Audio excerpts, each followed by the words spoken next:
Antes de terminar, hablando de líneas rojas, una de las líneas rojas de Vladimir Putin sin duda era el envío de tropas a Ucrania. Otro de los mensajes que llamaban la atención en su discurso el de ayer es que hay soldados rusos que están escuchando en el campo de batalla a soldados hablando en inglés, en francés, y además decía que Estados Unidos de alguna forma ya está involucrado en este conflicto. Ya hablaba el secretario de prensa del Kremlin, Dmitry Peskov, acusando a Estados Unidos de estar de facto involucrado en el conflicto en Ucrania, precisamente después de que Biden el pasado viernes dijera que Putin era un matón. Estamos hablando de líneas rojas, de escaladas. Adrián, parece que también el cruce de declaraciones, sobre todo de Biden a Putin, en este caso, recordando también los insultos que profirió hace apenas unas semanas, también está escalando de cara a las elecciones en Estados Unidos. Sí, vamos a ver, hay un factor, puesto que hemos empezado a hablar de Guerra Fría, hay un factor importantísimo durante los últimos meses, fundamentalmente, y es que durante la Guerra Fría no sucedió lo que ha estado sucediendo aquí, que son ataques directos contra territorio ruso y contra soldados rusos y contra equipo militar ruso desde países de la OTAN. No diciéndolo expresamente, pero todo el mundo sabe que sí, y ahora se está empezando a decir, hasta lo decía el propio Scholz, ¿no?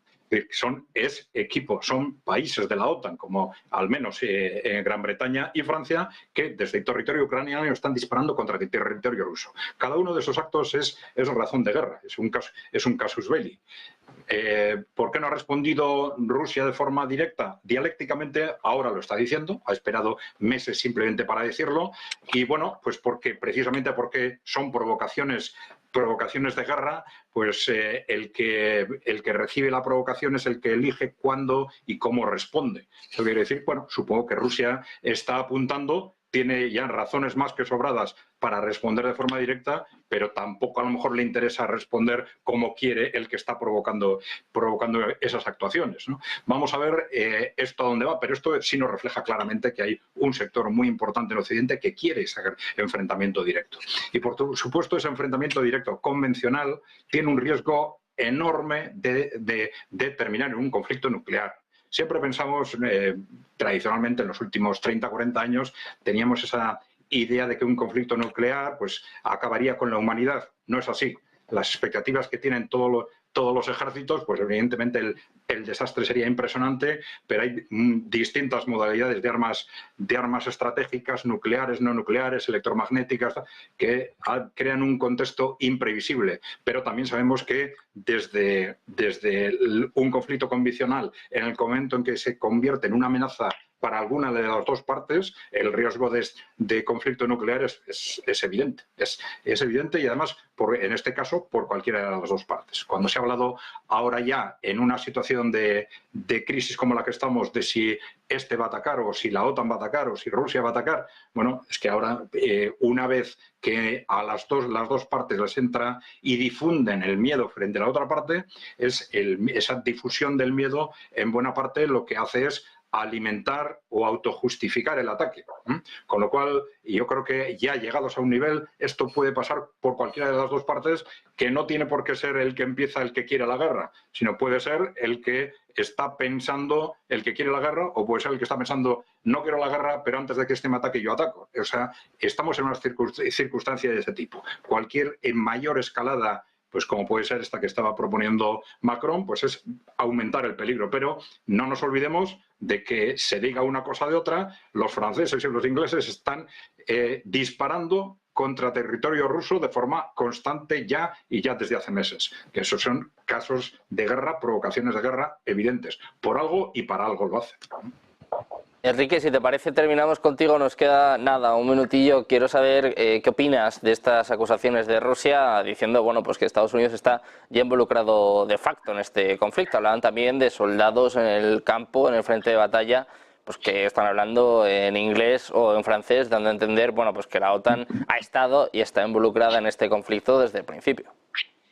Bueno, creo que siempre es mucho más heroico decir que estás enfrentándote al gran hegemón mundial que no decir que estás perdiendo decenas de miles de hombres y que estás poniendo contra las cuerdas la economía nacional y los sistemas de bienestar nacionales contra un país como Ucrania, ¿no? Entiendo que siempre es mucho más heroico y mucho más emotivo. También entiendo que algo tiene que decir el Kremlin en un momento en el que parece que el paquete de ayuda de 60.000 millones de dólares de Estados Unidos a Ucrania puede estar muy cerca de aprobarse, porque los demócratas están reuniendo ya las firmas para que esto se vote en el Congreso y parece que los números salen para que esto pueda salir adelante, y algo tienen que decir, ¿no? Yo sí que quería terminar recordando una cosa. La provocación, la gran provocación, la comete Vladimir Putin cuando se salta el orden internacional e invade Ucrania. Cuando, por ejemplo, viola el memorándum de Budapest que obligaba a los países occidentales a proteger a Ucrania de una agresión rusa. Por ejemplo, cuando desoye a Naciones Unidas cuando le han pedido abandonar Ucrania, ¿no? Y al resto de organizaciones internacionales. Aquí la provocación no es la de Occidente, que está tratando de ayudar a un país soberano a defenderse de una agresión.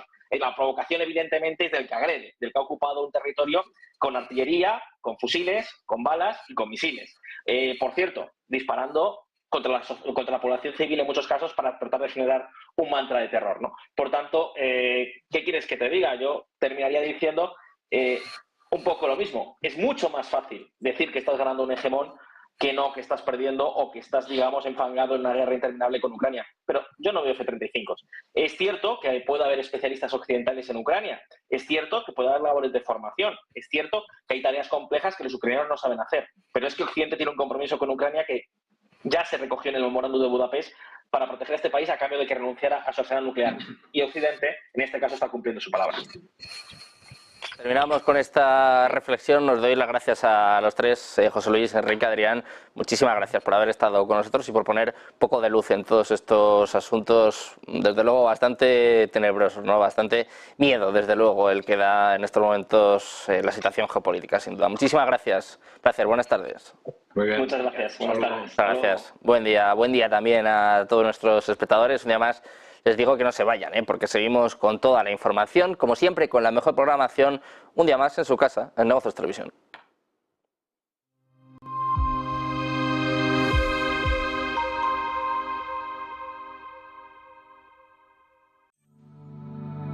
Silver Gold Patrimonio